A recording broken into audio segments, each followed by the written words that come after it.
Imagine this, I'm injured. It could be at a store, it could be in a car wreck, it could be anywhere, but it's somebody else's fault, and the person who hurt me destroyed a critical piece of evidence. Do I still have a case? Hey everyone, welcome back to the Williams, Elleby, Howard, and Easter YouTube channel. I'm Chase Elleby. This is my law partner Joel Williams, and today we're going to talk to you about spoliation. So Joel, what is spoliation? So spoliation is just a legal term that we use to describe destruction of evidence. Any evidence that may be important or critical to a case, if one party destroys it before the other party gets a chance to inspect it or have it produced, that can get one party in serious trouble and maybe even sanctioned by the court. But basically spoliation is the destruction of evidence. Okay, so how does either a business owner, someone who injured someone, how do they know when to preserve or hold on to evidence and when to let it go? You want me to do every 100 scenarios? I want every single scenario starting. I'm not going to do that, but I will say this. When the business owner has reason to anticipate that a claim may be brought against them or the defendant, it doesn't have to be a business, it can be a person, they are then under a duty to preserve evidence that may be relevant to the case. The most common example of something like that would be if somebody goes into a store and they fall, maybe a video camera catches the fall, and then the store owner allows the video to be looped over, or they destroy it, or if there's an incident report and they don't preserve it. Anything like that, if the owner, when that evidence is destroyed, has been notified that a claim may be brought against them, or if the person who was hurt said, hey, I'm suing you for this, then they should anticipate that a claim may be brought against them, and in those scenarios, they are under that scenario, they're under a duty to preserve the evidence that may be relevant to the claim. Yeah, and I think that highlights one of the, major importance of hiring or at least speaking with a lawyer shortly after an incident like that happened, because what we do as lawyers is we send what are called spoliation letters. It's a letter that says, hey, there's a claim that happened on X date at this time. You need to preserve any and all evidence related to, you list it out and then you send it. So that's sort of a CYA to let them know, like, hey, as a business owner, for example, if, someone got hurt, but you could say, well, I didn't really know they were going to bring a claim. They just got hurt and left. How was I supposed to know? Well, there's no plausible deniability if you get a letter within days saying you need to preserve A, B, C, D, whatever it might be.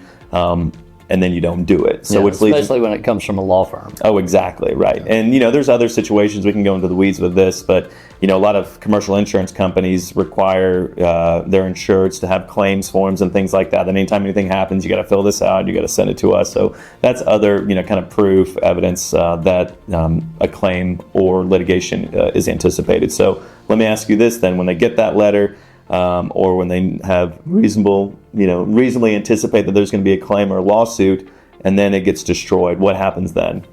Well, at that point, the person who was injured, let's just say the defendant or the store owner destroyed the evidence, the person who was injured then has a good claim that they've been prejudiced or harmed by the destruction of that evidence.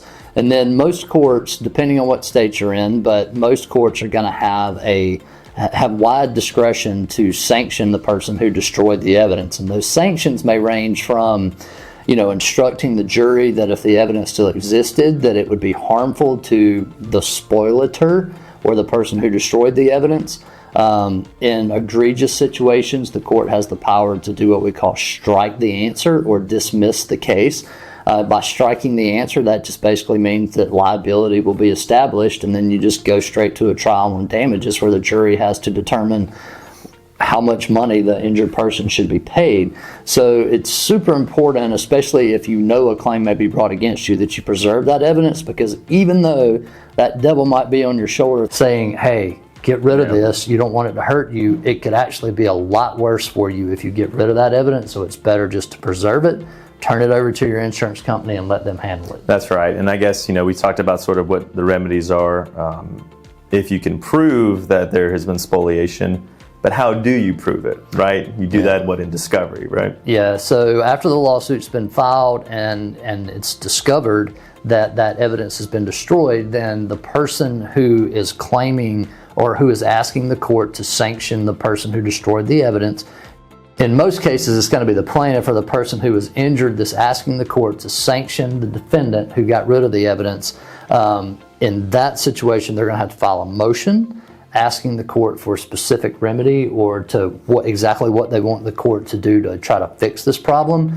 And then the court will decide what's the most appropriate remedy. And like I said earlier, the court's going to have, in most jurisdictions, wide discretion and they're supposed to narrowly tailor the sanction or the remedy to fix that specific problem. Right, so I guess like making it super simple, if let's say there's a slip and fall at a grocery store, you send the letter to the grocery store, say, hey, there's a slip and fall on this day, preserve the video.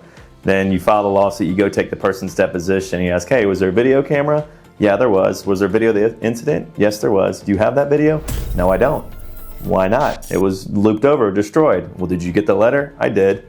You know, that's kind of the slam dunk, easy way to prove. And then like what you said is you file the motion and then the court decides what the remedies or what the penalties are going to be for the spoliation of evidence. So yep, that's exactly right. So I guess the main point here is if you're the injured party and you know you may be bringing a claim against someone, you need to go ahead and preserve all the evidence you can, speak with an attorney, figure out what needs to be preserved, and take steps to preserve that. If you are a store owner or if you cause a wreck or you think a claim may be brought against you, it's a good idea to go ahead and notify your insurance company, go ahead and gather any evidence that's needed and preserve that so that you don't run into problems later on with the injured party saying that you got rid of evidence, because it could be worse for you if you get rid of the evidence than if you actually had it, even if that evidence might be harmful to you in the case. Absolutely. So, all right, well, if this video has been helpful to you, give us a thumbs up, hit that subscribe button, and we will see you next week.